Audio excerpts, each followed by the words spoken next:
नमस्कार दोस्तों, आपका हमारे YouTube चैनल में स्वागत है। आज फिर हम आपके लिए बहुत ही प्यारी, प्रेरणादायक और शिक्षाप्रद कहानी लेके आए हैं। इस कहानी को अंत तक जरूर सुनें और यदि आप हमारे चैनल पर नए हैं तो चैनल को सब्सक्राइब जरूर करें और बेल आइकन दबाएं ताकि आने वाली वीडियो का नोटिफिकेशन सबसे पहले आपको मिलता रहे। तो प्यारे दर्शकों, कर्मों का भुगतान करना ही पड़ता है। किसी का हक मारना या किसी का हक छीनना, किसी का अहित करना ठीक नहीं होता। फिर वो हिसाब लेता जरूर है, भाई बहन, माँ बाप, बेटी या बेटा बनकर। तो प्यारे दर्शकों, आइए इस प्यारी सी कहानी को शुरू करते हैं। एक बार एक महिला थी, उसका नाम गीता था। गीता गांव में अकेली ही रहती थी। ना बेटा था, ना भाई और ना बहन, ना माँ ना बाप, कोई रिश्तेदार नहीं था। वो अकेली ही रहती थी। बरसों पहले पति का देहांत हो गया था और अब वह बस भगवान की भक्ति में ही अपने आप को व्यस्त रखती थी। भगवान की भक्ति में ही बैठी रहती थी। पेट भरने के लिए भी कुछ करना ही था।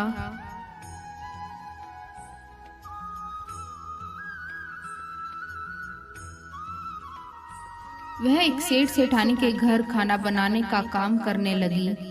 सेठानी महीने में उसको जो भी पैसे दिया करती थी। गीता सोचती थी, घर ले जाऊंगी तो चोरी हो जाएगी, और वह अपनी तनख्वाह यानी जो भी पैसे थे सेठानी के पास ही जमा करती रही। सेठानी उसको तनख्वाह के साथ साथ 2 वक्त की रोटी भी देती थी और उससे घर के छोटे मोटे काम भी करवा लेती थी। सेठानी का अच्छा लंबा चौड़ा कारोबार था। किसी भी चीज की कोई कमी नहीं थी उनके पास, लेकिन फिर भी सेठानी थोड़ी लालची औरत थी। वह बहुत लालच करती थी। एक दिन सेठ और सेठानी सो रहे थे। सेठानी को प्यास लगी और वो पानी पीने के लिए उठी। तभी उसने किसी की परछाई देखी। उसने चोर को धोखा देने के लिए एक चाल चली। उसने सेठ जी को उठाया और उनसे बातें करने लगी। फिर उसने बातों ही बातों में जोर जोर से बोला ताकि बात चोर के कानों तक पहुंच जाए। गीता के पास तो बड़ा पैसा है, वह कितने सालों से मुझसे तनख्वाह ले रही है और 1 रुपया खर्च करती नहीं है, तो अब तो उसके पास बड़ा धन जमा हो गया होगा। आगे पीछे कोई है नहीं। अब चोर ने सोचा कि सेठ जी के घर चोरी करना आसान नहीं है। गीता तो अकेली ही रहती है, तो क्यों ना आज उसके घर में ही जाया जाए, उसके घर में चोरी की जाए। वह चोर गीता के घर में चला गया। अब उसने पूरा घर छान मारा, उसको कहीं कुछ भी नहीं मिला। तो उसने गीता को उठा दिया। गीता सो रही थी और कहा, बताओ, जो तुम्हारे पास जो धन है तुमने कहाँ छुपा के रखा है? गीता ने कहा, मेरे पास कोई धन नहीं। तो चोर ने कहा, मैंने सेठानी से सारी बात सुन ली थी। अब तो मुझे बेवकूफ मत बना, तुम्हारे पास बहुत सारा धन है और वो कहाँ है मुझे ये बता, नहीं तो तेरी जान ले लूंगा। गीता ने कहा, मेरे पास कोई धन नहीं, वह तो सेठानी जी के पास है। तुम सुबह तक इंतजार करो, मैं तुम्हें लाकर दे दूंगी। लेकिन वह चोर नहीं मान रहा था। तब गीता ने बहुत हाथ जोड़े। तब उसने कहा, ठीक है, मैं कल आऊंगा, तुम धन अपने पास लाकर रख लेना, सारा पैसा अपने पास रख लेना, और इस बारे में किसी से बात की तो तुम्हें मैं जान से मार दूंगा। उसने गीता को जाते जाते गुस्से से धक्का मारा और कहा, हट, मुझे जाने दे। और यह कहकर वह वहां से चला गया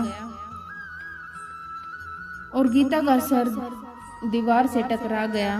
गीता की वहीं पर मौत हो गई क्योंकि उसके सिर में गहरी चोट लगी थी और सारा खून बह गया था। तो उसकी वहीं पे मृत्यु हो गई और सुबह यह खबर पूरे गांव में फैल गई। गांव का हर इंसान दुखी था क्योंकि गीता थी ही इतनी अच्छी। गांव में हर किसी के काम आती थी। अब तो लालची सेठानी और भी ज्यादा खुश हो गई और सोच रही थी अब तो सारा धन मेरा हो गया, जो गीता का पैसा था वो मेरे पास ही रह गया। इसका तो ना कोई आगे था ना कोई पीछे, मेरे घर चोरी भी नहीं हुई और उसने गीता का सारा धन हड़प लिया। गांव में अब धीरे धीरे लोग गीता को बोलने लगी थी और सेठानी भी भूल गई थी कि गीता नाम की कोई औरत थी। उसे सेठ सेठानी की कोई औलाद नहीं थी। अब वर्षों बाद जाकर उसे एक बेटी हुई और सेठ सेठानी बहुत खुश थे कि ईश्वर ने झोली में संतान तो डाली। बेटी बड़ी होने लगी। अब धीरे धीरे उसकी शादी का समय भी नजदीक आ गया और उन्होंने अपनी बेटी की बहुत ही अच्छे घर में और बड़ी धूमधाम से शादी की। लेकिन कुदरत को कुछ और ही मंजूर था। शादी के बाद उसकी बेटी बीमार रहने लगी। उसका पति तो उसको बहुत प्यार करता था और उसकी बीमारी की वजह से उसके पास ससुराल वाले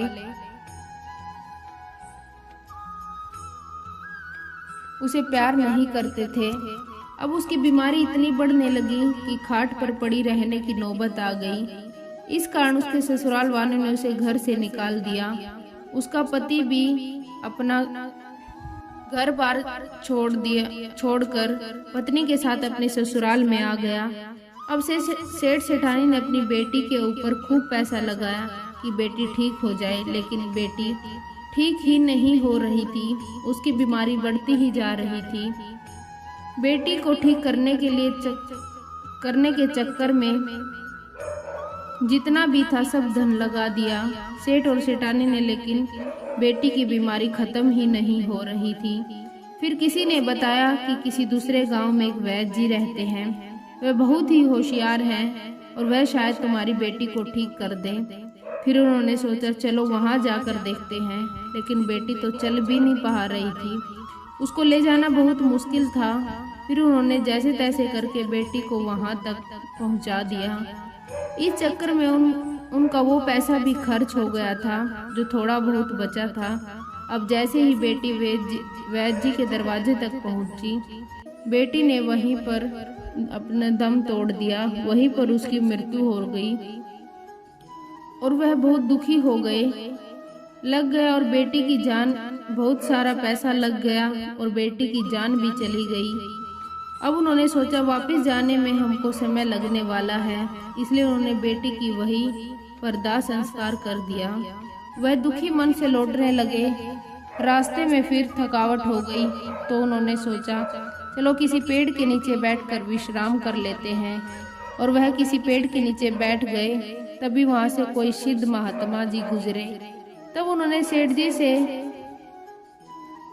उनके दुख होने का कारण पूछा तो सेठ और सेठानी ने सारी अपनी कहानी सुनाई। तब साधु जी हंसने लगे।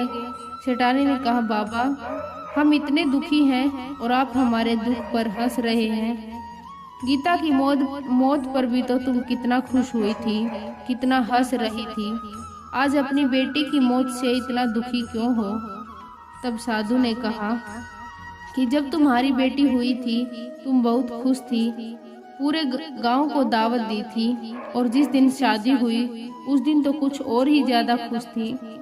सेठानी बोली हाँ, उस दिन मैं बहुत खुश थी। उस दिन अगर उस दिन खुश थी तो फिर आज दुखी क्यों? भगवान का था, वह भगवान ने ले लिया। सेठानी ने कहा लेकिन एक बात बताइए साधु जी, अगर भगवान ने लेना ही था तो दिया ही क्यों था? एक ही तो बेटी दी थी भगवान ने, वह भी हमसे छीन ली। हमने ऐसा क्या किया है?